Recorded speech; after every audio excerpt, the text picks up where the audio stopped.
Butch Cassidy is one of the most famous outlaws of the American Old West, but the story of how his life ended is still full of gaps. The usual account says he died in Bolivia in 1908 after a shootout. Yet there was no clear, reliable identification at the time. Later investigations and DNA testing only made the mystery messier. What follows is a straight look at what the records actually show, what's based on rumor, and why the ending still can't be proven. Number 1. Real name, real background. Butch Cassidy started out as Robert LeRoy Parker, born in 1866 in Beaver, Utah Territory, and raised in a big ranching family near Circleville. People like to picture the Old West, the classic Wild West era, as pure freedom. But it was also a place where the rules were changing every year. Railroads were expanding, towns were growing, and the old open-range system was getting squeezed by fences, courts, and corporate money. At the same time, U.S. policy was violently pushing many Native American nations onto reservations, which reshaped the whole region's balance of power and land use.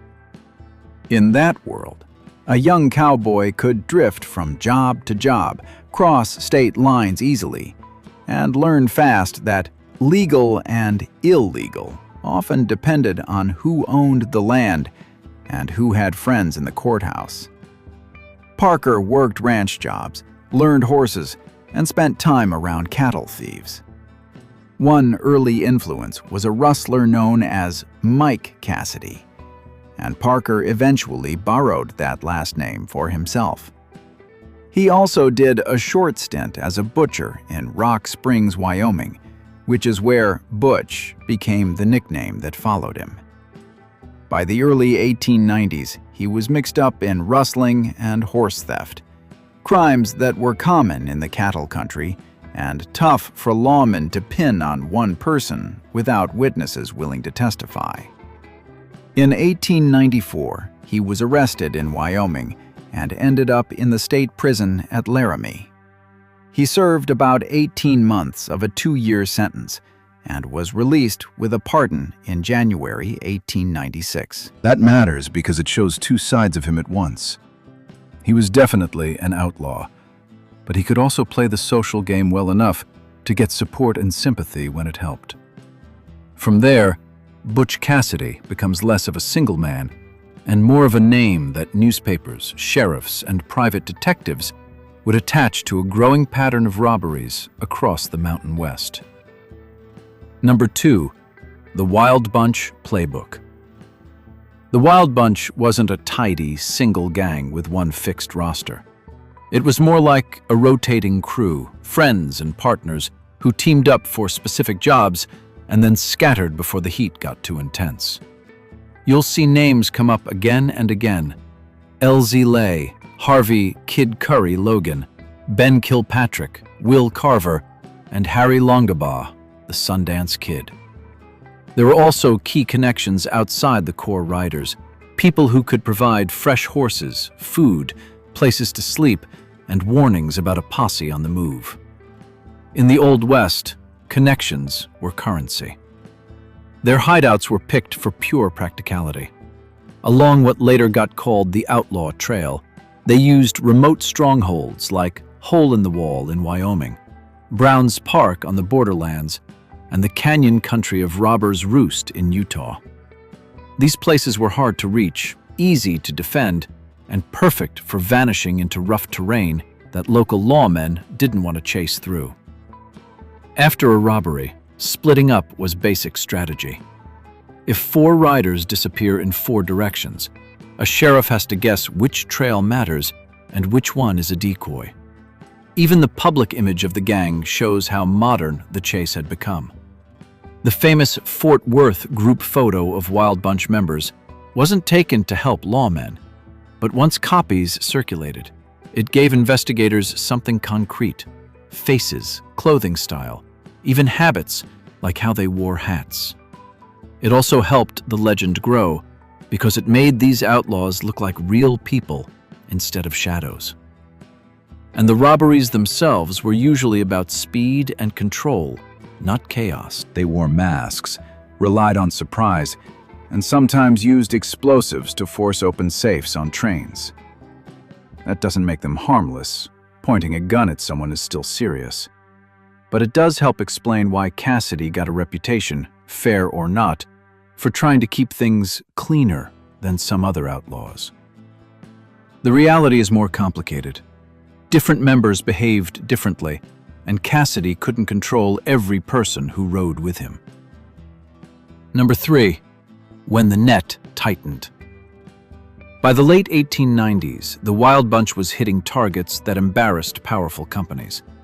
A bank robbery like Montpelier, Idaho, in August 1896 was bad enough, but train holdups were a direct challenge to major railroads. The Wilcox, Wyoming robbery in June 1899 became one of the most famous, partly because it triggered a huge manhunt.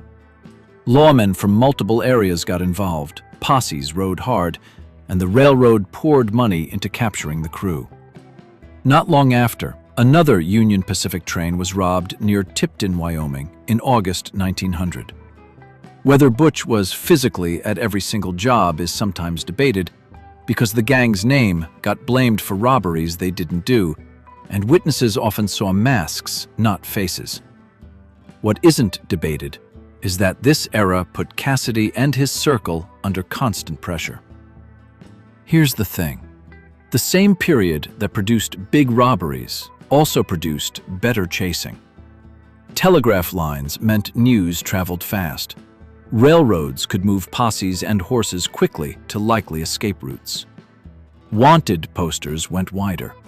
And private detectives, especially Pinkerton operatives hired by railroads and banks, started tracking patterns. Who the gang knew, where they bought supplies, which ranches suddenly sold a lot of beef, which towns saw unfamiliar riders spending cash. At the same time, the Wild Bunch was wearing down.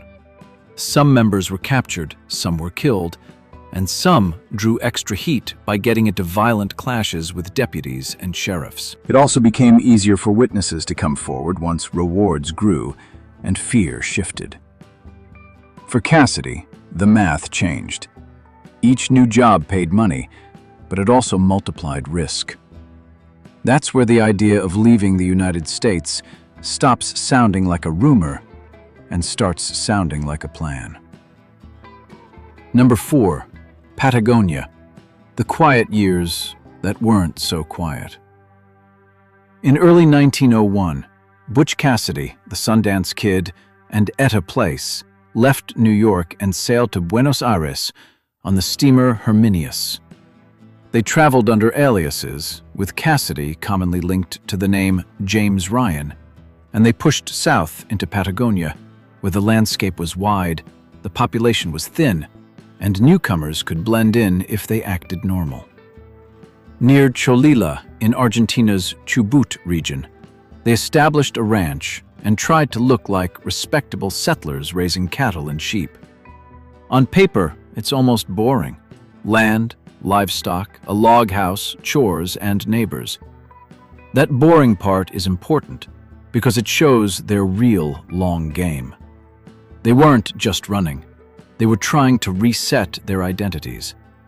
If you can stay put long enough, pay taxes, and build relationships, people stop asking where you came from. There is surviving correspondence tied to Cassidy from those years that talks in everyday ranch terms, animals, supplies, and plans, more like a working cowboy than a famous outlaw. There are also photos from the ranch period that became unintentionally important. Any clear image of the trio made it easier for investigators to connect the dots and harder for them to stay anonymous.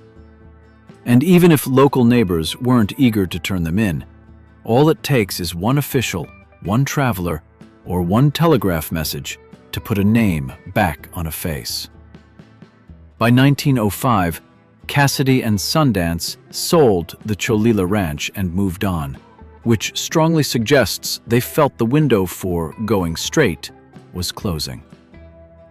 From that point forward, the story becomes less like a clean timeline and more like a trail of scattered, sometimes messy clues. Number 5. New names, new borders, same old skills. After Cholila, robberies in southern South America start showing up that match the pattern of two English-speaking bandits operating together. A bank holdup in Rio Gallegos, Argentina, on February 14, 1905, is often linked to them. And later that year, the robbery of a bank in Villa Mercedes, Argentina, on December 19, 1905, is also commonly tied to the same pair. Whether every attribution is perfect is still debated, but what's clear is that the quiet rancher phase didn't hold. Around this time, Etta Place fades out of the reliable record. Many accounts say she chose to leave the life on the run and returned north, and after that she becomes one of the other big mysteries orbiting this story. Meanwhile, Cassidy and Sundance move into Bolivia, and the traditional account says they took work connected to mining, sometimes as guards. Cassidy is often linked to the alias Santiago Maxwell during this period, the kind of name that blends in better in Spanish-speaking places. That kind of job makes sense for two reasons. It brings steady pay, and it teaches you exactly how payroll shipments move, when, where, and with what protection. It's easy to think of a mine payroll as a score, but it's really just logistics. Money had to travel on predictable routes to pay workers in remote places. If you're desperate, experienced, and trying to rebuild your life, those routes are tempting. And Bolivia in the early 1900s didn't have the same level of centralized policing or record-keeping you'd expect today. Add language barriers, different spellings of names, and local rumor, and you get a situation where the basic outline can be believable, while the details stay hard to lock down. Number 6. San Vicente. What we know versus what we assume.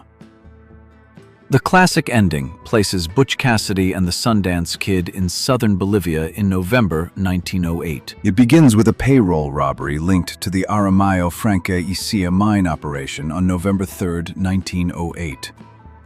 Not long after, two suspicious foreigners appear in the mining settlement of San Vicente and rent a room at a boarding house. The owner becomes uneasy, in part because one of the animals they have is tied to the mine by a recognizable brand. A warning goes out through local channels, including a nearby telegraph station and soldiers from the Abaroa regiment. A gunfight breaks out and lasts for hours. During a lull later that night, witnesses report hearing a man cry out inside, followed by 2 shots. By morning, authorities enter and find 2 dead men. The incident is usually dated to the night of November 6th into November 7th, 1908, but even that comes from local reports rather than a modern-style death certificate. Local reports describe injuries from the exchange and then additional close-range wounds that led officials to speculate about a murder-suicide, one partner ending the other's suffering, then taking his own life. Now comes the part people skip when they want the legend to feel settled. Nobody in San Vicente had a reliable way to confirm the identities of 2 masked foreigners as 2 specific outlaws from the American Old West. There were no verified fingerprints on file, no confirmed photographs of the bodies, and no local witness who personally knew Cassidy or Longabaugh well enough to swear to it.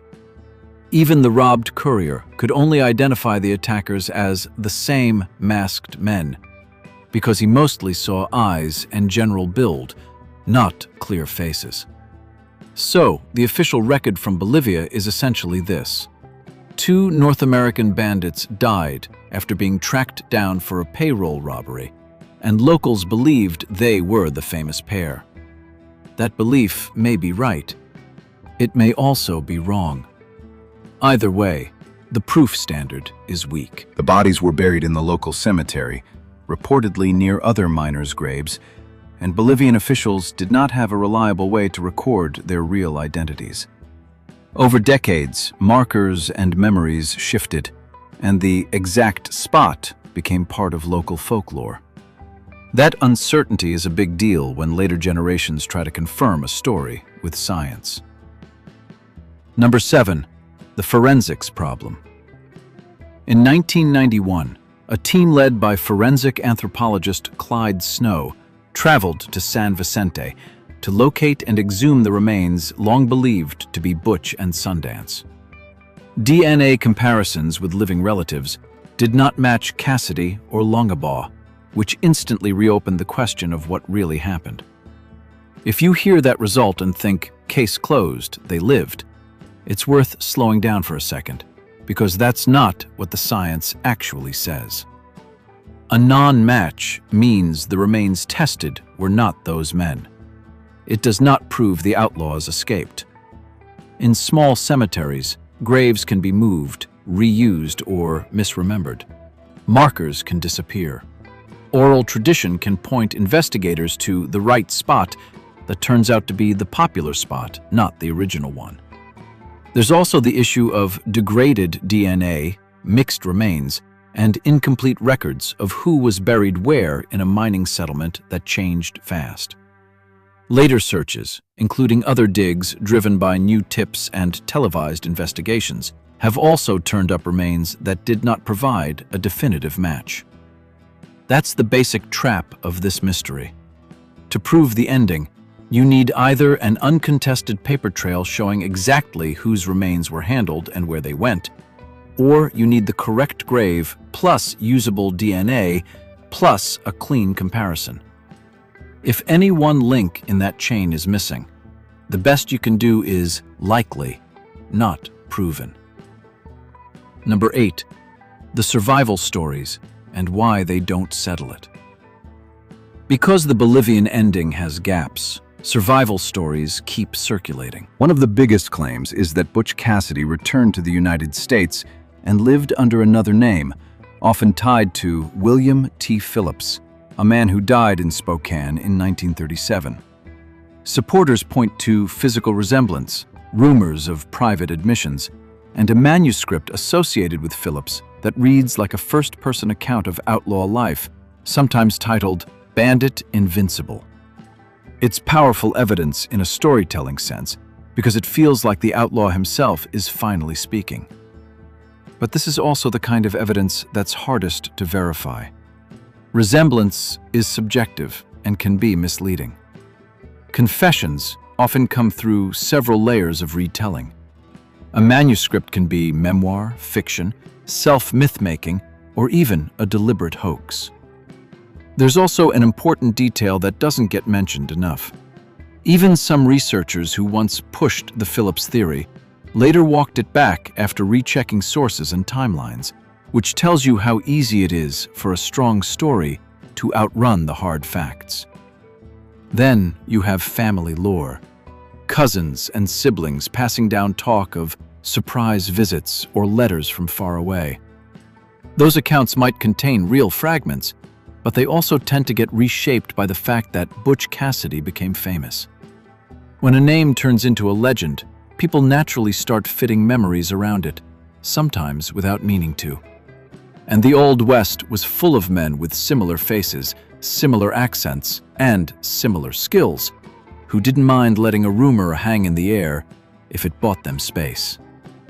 So, if you're trying to stay grounded, here's the clean way to hold the facts. Most historians still lean toward the view that Cassidy and Longabaugh died in Bolivia in 1908 because the movements, the timing, and the San Vicente incident line up better than any alternative that's backed by paperwork. At the same time, the kind of proof that would remove all doubt, a confirmed body with confirmed identity, is still missing. No uncontested grave, no definitive photo of the dead men, no official ID that survives scrutiny, and no later life story that's documented so tightly it can't be argued with. That's why the question stays alive. The evidence points somewhere, but it never locks the door.